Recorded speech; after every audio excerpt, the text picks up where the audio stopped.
पूरे वर्ष में एक दिन ऐसा आता है, मकर राशि में सूर्य प्रवेश करता है तो उसे मकर संक्रांति कहते हैं। महाराज ध्यान दीजिएगा, पूरे वर्ष में एक दिन मकर संक्रांति। हमारे हिंदू धर्म में ये दिन है, हमारे हिंदू धर्म में जो ये दिन है। अच्छा, कई लोग कहते हैं कि सूर्य की उत्तरायण का क्रम है, ये क्रम है, ये पूजन का क्रम है, तिल्ली के लड्डू का क्रम है, लड्डू बना लो तिल्ली का, इसका क्रम है। पर अगर स्कंद पुराण उठाओ तो स्कंद पुराण में अगर मकर संक्रांति के क्रम को यदि पढ़ोगे तो मालूम पड़ेगा कि पूरे वर्ष में एक दिन ऐसा था जिस दिन भगवान शिव और नारायण ये दोनों, इसलिए आज भी हिंदू धर्म में गुड़ के लड्डू तिल्ली के साथ मिलाते हैं। क्यों? उसका कारण कि शंकर और नारायण ये दोनों एक ही दिन एक ही पल गंगा का स्नान करने के लिए जाते, एक ही भगवान शिव। देखिए कितना कितना हमारे हिंदू धर्म में एक एक तिथि का, एक एक बार का एक एक महत्व है, उसको समझिए।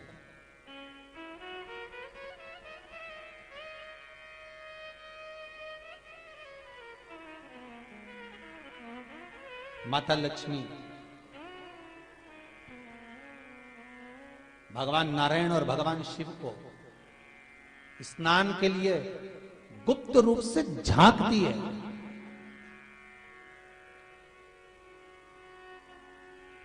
तो भगवान विष्णु ने तिरछी दृष्टि में माता लक्ष्मी को देखा, तिरछी दृष्टि।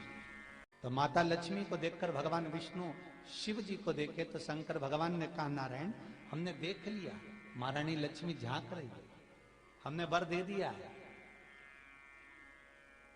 कि लक्ष्मी का एक नाम गुप्त लक्ष्मी रहेगा, ये छुपी रहेगी। और आज मकर संक्रांति के दिन नारायण और शिव का दर्शन इस लक्ष्मी ने करा है। पर जो गुप्त लक्ष्मी का दान दे देगा उसके घर में कभी कोई बड़ी बीमारी प्रवेश नहीं करेगी। कैंसर जैसा रोग, किडनी और लीवर का रोग नहीं हो सकता। आज भी नियम है कि मकर संक्रांति के दिन एक लड्डू बनाया जाता है गुड़ और तिल्ली का, उसमें 1 का सिक्का, 2 का सिक्का या कोई लक्ष्मी उसमें फंसा दी जाती है और लड्डू को पैक कर कर किसी मंदिर में दान दे दिया जाता है। उसको कहते हैं गुप्त लक्ष्मी, जिससे घर में कोई बड़ी बीमारी प्रवेश न हो। वो केवल मकर संक्रांति को ही होता है। मकर संक्रांति का जो दिवस है वो कोई साधारण नहीं। आप लोग दान करते हो मकर संक्रांति में? कितनी चीजें दान करते हो? मकर संक्रांति का जो दिवस है वो कोई साधारण नहीं। आप लोग दान करते हो मकर संक्रांति में? कितनी चीजें दान करते हो? और सुहागन माताओं को देते हो ना? क्या देते हो? कितने देते हो? 13, 14 कितने हैं? 14। कौन से पुराण में लिखा है कि 14 चीज देना चाहिए? अरे बोलते जाओ जरा जल्दी जल्दी, बड़ी मुश्किल से तो पकड़ाई में आते हो तुम शिवरी नारायण वालों। 14 चीजें दान देना है। किस पुराण में लिखा है? कोई तुमसे पूछ सकता है तो महाराज आप कह सकते हो अग्नि पुराण में वर्णन आता है। कौन से पुराण में लिखा है? अग्नि पुराण में लिखा।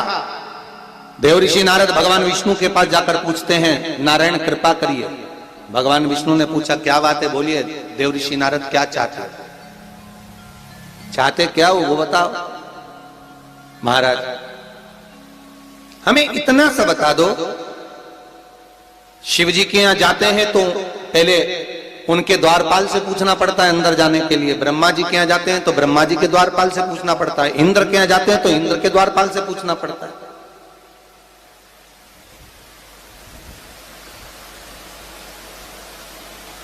हम जितनी भी जगह जाते हैं तो कोई ना कोई द्वारपाल से हमें पूछना पड़ता है अंदर जाने के। भगवान देवऋषि नारद कह रहे हैं, नारायण से कुछ ऐसी कृपा कर दो कि हमें किसी से आज्ञा लेना ही नहीं पड़े। भगवान विष्णु तो उनकी बात को बस थोड़ा सा सुने और अंदर चले गए। नारद जी को लगा हमारा तो कोई जवाब ही नहीं दिया। नारद जी वहीं पर टिक गए, खड़े रहे, नाम जाप करते थे। विष्णु वापिस आए और देवऋषि नारद से कहा एक काम करो, जब सूर्य मकर में प्रवेश करते हुए उत्तरायण की ओर जावे, उस घड़ी उस पल में देवऋषि नारद तुम 14 बार भगवान के नाम का, शिव नाम का दान दे दीजिए। भगवान नारायण के नाम का, राम नाम का, कृष्ण नाम का दान दे दीजिए। अब देखो यहां पर यह नहीं लिखा कि प्लास्टिक का डब्बा दो, समझ लेना जी हो अच्छे से, कि लोगों ने दान को कितना भ्रष्ट कर दिया वो बताया जा रहा है। अग्नि पुराण में यह नहीं लिखा कि तुम प्लास्टिक की चाय की चन्नी दो 14, बाल्टी दो 14, या प्लास्टिक का डब्बा दो 14 है। यहां पर यह नहीं लिखा है कुछ भी हो। यहां क्या लिखा अग्नि पुराण में कि मकर संक्रांति के दिन जब सूर्य उत्तरायण भाव में प्रवेश करे, मकर में जावे, उस समय पर देवऋषि नारद तुम्हारे मुख से अगर 14 बार भगवान के नाम का दान 14 जीवों को दे आओगे तो किसी भी देवता के पास जाओगे, तुम्हें परमिशन की जरूरत नहीं पड़ेगी, तुम डायरेक्ट प्रवेश कर जाओगे, डायरेक्ट।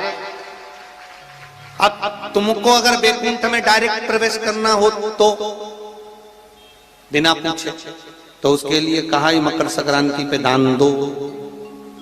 तो किस चीज का दान देना है हमारा? प्लास्टिक का डब्बा नहीं, बाल्टी नहीं, चन्नी नहीं, फिर किस चीज का दान? तो कहा अगर देवर्षि नारद आप दान दे रहे हो तो 14 नाम का दान दीजिए, 14 जीवों को नाम का दान दे दो, भगवान के नाम का भजन करो। और अगर संसार के लोग दान दे तो किस चीज का? तो के अन्न से बड़ा कोई दान, अन्न से बड़ा कोई दान नहीं।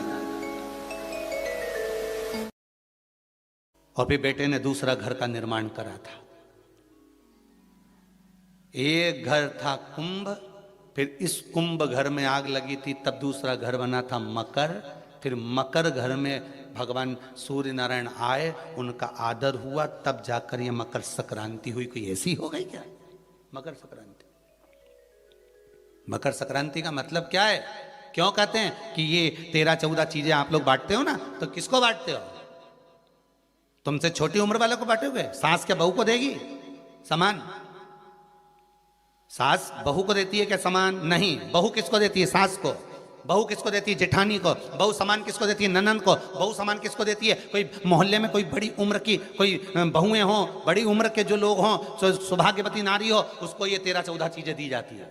जो भी आप बांटते हो, टीकी का पत्ता हो, सिंदूर की डिब्बी हो, मेहंदी हो, कोण हो, जो भी आप बांट रहे हो, लाली भी बांट देते कई तो उनका क्या है?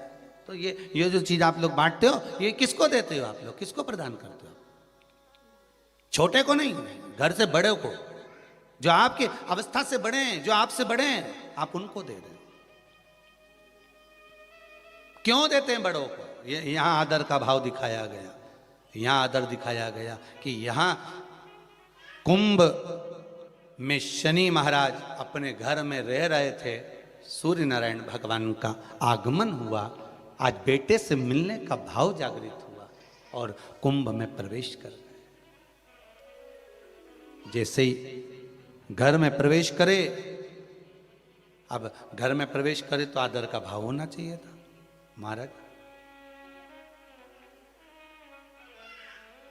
आदर का भाव प्रकट होना चाहिए था। अभी कथा में कहा था, कोई घर का बड़ा आए, बुजुर्ग आए, आदरणीय आए, सम्माननीय आए, आपके पास में कितनी भी दौलत हो, कितनी भी संपदा हो, कितना भी धन हो, कितना भी वैभव हो, आप कितनी भी अच्छी कंपनी में जॉब कर रहे हो, आप कितनी भी अच्छी जगह पर पोस्ट पर बैठे हुए हो, आप कितनी भी अच्छी नौकरी कर रहे हो, चाहे आपके पास में बड़े से बड़ा पद क्यों ना हो, पर आपके भीतर बड़ों के पीछे, बड़ों के प्रति सम्मान भाव उत्पन्न होना चाहिए। सम्मान का भाव, एक आदर का भाव। आज सम्मान का भाव प्रकट करिए, आदर का भाव प्रकट करिए।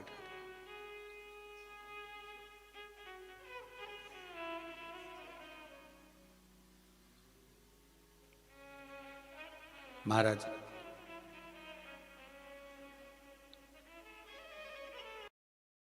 दो दिवस तक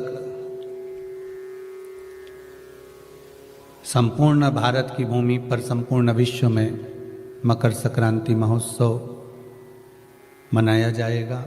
अपने अपने घरों में रहकर लोग इस पावन उत्सव को खिचड़ी, लड्डू, तिल का, गुड़ और कुछ दान, और उसमें भी सबसे मूल दान है भगवान की भक्ति का दान, अर्थात भगवान के भजन का दान, स्मरण का दान। आप दान करो, मना नहीं है, परंतु ये प्लास्टिक की चाय की चलनी और आटा छानने की चलनी और प्लास्टिक के बर्तन और ये सब चीज़ें दान करना करो, आपका मन हो तो, हमारे की तरफ से कोई मना नहीं हो, पर सबसे बड़ा दान है भगवान के भक्ति का, भजन का दान, भगवान का भजन का दान। राम नाम, कृष्ण नाम, शिव नाम। प्रयास करिए मकर राशि के अंतर्गत जब सूर्य प्रवेश करे और आप जब मकर का स्नान करें और मकर संक्रांति पर्व का जब आप स्नान करें तो भगवान की अविरल भक्ति आपके भीतर समाहित हो। भगवान की अविरल भक्ति आपको प्राप्त हो और इस पवित्र भक्ति के बल पर, इस पवित्र भक्ति के बल पर हम भगवान की सुंदर आनंदमय स्वरूप को धारण कर सके।